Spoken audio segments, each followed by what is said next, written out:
So today's video is all about the biggest jewelry regrets that I have. I've made the mistake so that you guys don't have to. I feel like no matter what your taste is in jewelry, whether you're a maximalist or minimalist, whether you're more into modern or vintage pieces, there are certain core pieces of knowledge that I find it very essential to know. Now, before we get into the regrets, and I'll have everything timestamped and linked down below if you want to skip ahead to a different part of the video, but before we get into it properly, I really wanted to talk about this beautiful piece here, which was sent to me by a company called BIGGEST Jewellery from Japan. It's not a sponsored video, but I do have a little discount code for you in the description box if you're interested, because this is such a stunning piece and obviously, spoiler alert, not a regret. Biwako means Lake Biwa, and that is where these freshwater pearls come from. I chose the Petite Baroque necklace, and can you guys hear that noise? I feel like that's my favorite thing about the necklace is the little noise that it makes when the little beads clink together. It reminds me of, if any of you ever watched Lisa Eldridge, who hasn't? Come on. The little noise that her rings make when they like click together and she's doing her makeup. Obsessed. Anyway, love this necklace. Obviously, anything that's in pearls is going to be very classic, very feminine, very timeless, but because it has this beautiful accent piece here with the gold and the little hanging down bead and even this red bead over here, it just adds that little bit of sort of an extra playful element. I guess not so serious, not so stuffy, not so classic pearl necklace, you know what I mean?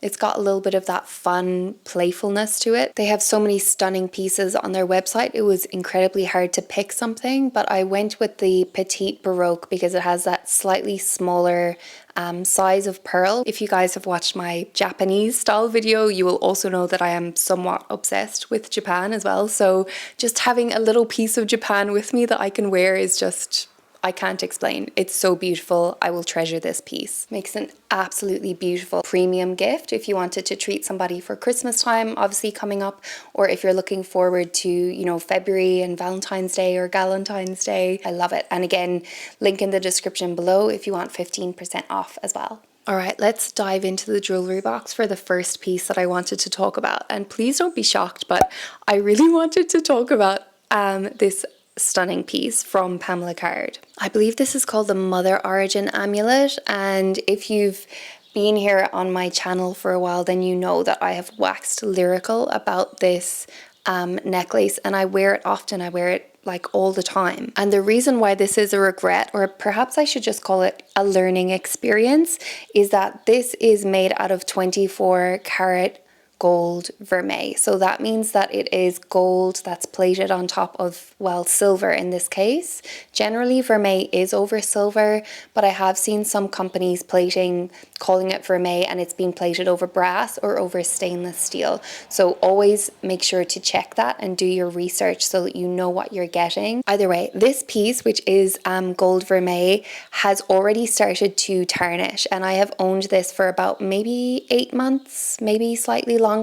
I bought it at the start of this year. I think it was February or March, and it's December now, and I'm already starting to see the bits of silver peeking through from underneath the gold. So it has worn off quite a bit, like down to the silver already. And I just think for the price that I paid for that piece, that's not what I would have expected to be happening at this point. I have owned a much cheaper necklace, which I also wear all the time, which was a gold vermeil piece as well.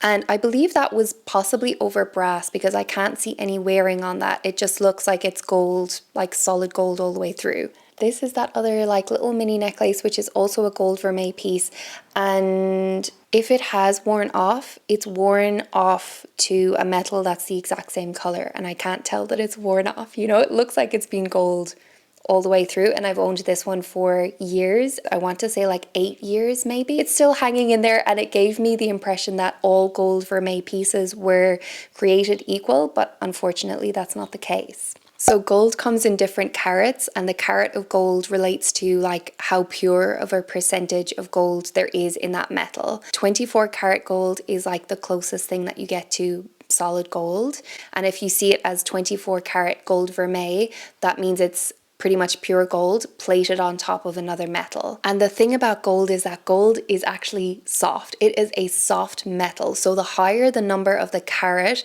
the softer that gold will be. If you're getting a 24 or a 22 carat gold, that is something that's going to mark easily, that's going to wear off easily, that's going to be susceptible to damage more easily than an 18 carat, a 14 carat, even a 9 carat. So something that I did not realize when I was purchasing that necklace was that it's going to be less durable. It's not going to last as long. Obviously, you're not going to see on any jewelry selling website that they're selling 24 karat gold, and therefore beware, because it might fritter away to nothing faster. They're going to be selling it as 24 karat gold because hip hip hooray, it's more pure gold, you know? So you think you're getting more of a valuable piece of jewelry, but actually you just might be getting something that wears off faster.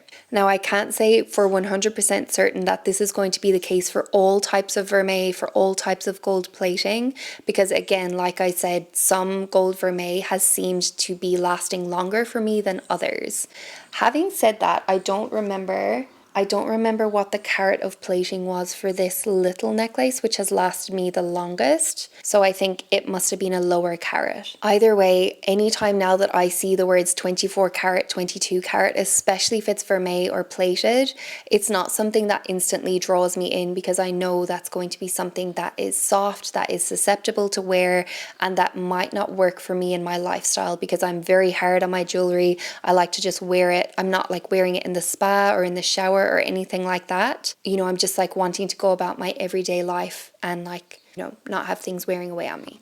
The second regret that I wanted to talk about is these little pair of earrings, which actually are the only pair of earrings that I own right now. I wear them in all of my videos. I actually am completely obsessed with these.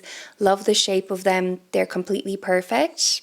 However, these two are vermeil, and I thought I was getting away with it. I thought I was, you know, taking really good care of them, but I've just started to notice, like today, maybe yesterday, that they are starting to wear through. And I'm so upset, because I have been trying to find the perfect dupe for these, and I just have not been able to find them.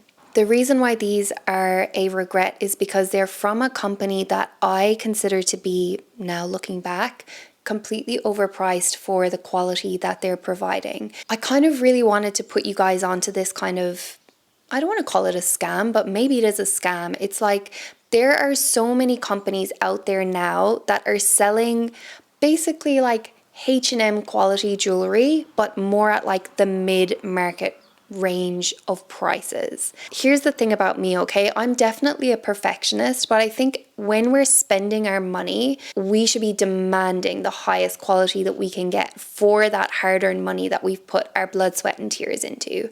And it really like pisses me off when companies are out here building their whole legacy on selling items that are just of a lower quality and like trying to milk as much money as they can possibly get from the consumer. That just really grinds my gears. It's truly, truly so sad that gone are the days that we can expect to pay a certain amount and receive a certain amount of quality for the amount that we've paid. I'm really not in the business of buying things to be disposable. I really want to have items that I think a lot about and that I will treasure then for years ongoing. I don't want to have things in my collection that are just sort of like a stopgap and a just for now, and something that's essentially going to turn into trash in a few months' time. So it really irritates me when companies are building their whole philosophy around things that are essentially just disposable. I'm going to try not and get too worked up about it, but the other reason why I truly regret this purchase, and I'll show you another piece actually from that same company, which is this little ring. And I mean, the style is everything. I love this croissant ring. I've baked croissants before. It's a whole labor of love. It takes like a day or two completely all up to get them finished. But anyway, I bought this because it reminded me of croissants. Of course, gold vermeil, and silly me thinking that vermeil will last you like 5 to 10 years. It won't. Like, it's definitely tarnishing already, and who knows what the metal is underneath. But Whenever I first received these items in the post, I wasn't happy with the quality of them. There was like a few like blemishes, a few marks, and I was just like, I'm not 100% happy. I'm going to send everything back, you know?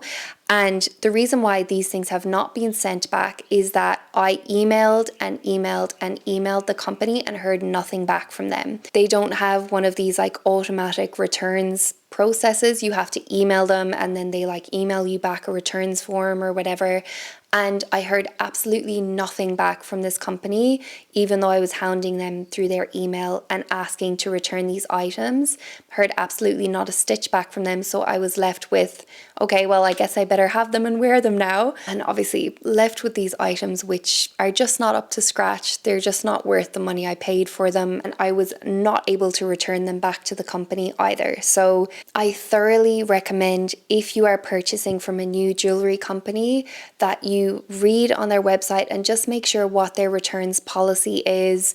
Make sure that it's a streamlined process. Read reviews before you go and purchase from them, because otherwise you could really be left with quite expensive regrets and then left with items that you then don't know what to do with, don't want to wear, aren't worth what you paid for them, and essentially that's just money down the drain. If you're based in Australia or New Zealand, by the way, that horrendous company is called Camille and Stone or Camel and Stone, and of course I do not recommend them. Steer well clear. Speaking of price, I really wanted to touch a little bit on the secondhand market as far as jewelry, because here is where I think you can find so much value for your money. And the thing to be aware of here is to just make sure that the person that you're purchasing from is going to package your jewelry when they send it to you extremely well.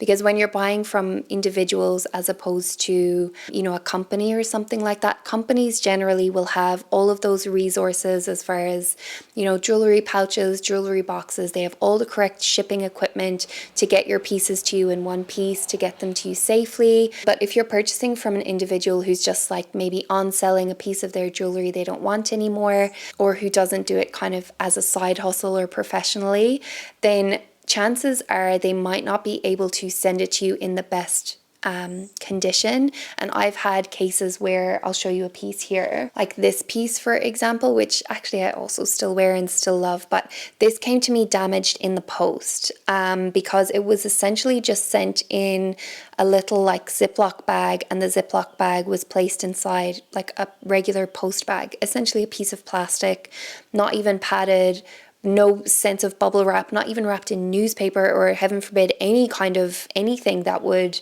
prevent this from being damaged in the post. And this is the type of item which, it's one of those herringbone necklaces. It has to lay perfectly flat. It has to be cared for extremely well so that the links don't twist, because if you twist one of these links, that's the end of the line for this piece of jewelry. And essentially that's exactly what happened when it was posted to me. It ended up getting kinked and twisted in the post, which is such a shame, because it would have been a piece that had a longer lifespan if it hadn't been damaged like that when it was sent to me. I'm not sure what else you can do in that situation other than to just ask as many questions as possible and just be as like open and frank as you possibly can about what you expect from that seller. And then usually they'll be able to like tell you like how it's going to be packaged and like what you can expect from them as well. I think the last thing just to mention is to know what you're paying for. Honestly, I feel like if you're a silver lover, you kind of have an easier time of it, because even though silver does tarnish, it just polishes up so well, and it's very unusual for silver to be duped or faked. Silver tends to be a more affordable metal anyway, so you can find really affordable pieces if silver is your vibe. If you're trying to save your money and if you're trying to get the best quality for your money, I would always recommend focusing on something that is going to last and focusing on something that's going to be a genuine article. Solid metals, precious gemstones, and I would always recommend paying a little bit more for something that is very beautiful quality, rather than trying to get the cheapest thing that you possibly can that's essentially just going to break down over time, that's going to tarnish over time, and then you sort of end up like repurchasing it anyway. So you end up sort of spending that money, you know, the same amount of money over time, just buying lots of kind of cheaper trinkets. And I think especially with vintage and especially with the secondhand market, you can find utterly incredible pieces that have already proved that they can stand the test of time, because anything vintage is going to be 20 years or older, and anything that has already lasted this long is going to give you so much more longevity and even become like an heirloom that you can pass down to people in a generation's time, which is just so beautiful to me. Trust me, you're going to be hearing so much more about vintage jewelry from me, because it is honestly the growing obsession in my life. And I could possibly also do a video all about jewelry care if you're interested in that, and like prolonging the life of your jewelry. We're gonna leave the video there for today. Thank you so much for watching if you made it till this point. And again, if you're interested in shopping the Biwako collection, stunning, stunning, stunning, 15% off discount code in the description box as well. Okay, thank you so much for watching, and I will see you very shortly in my next one. Bye.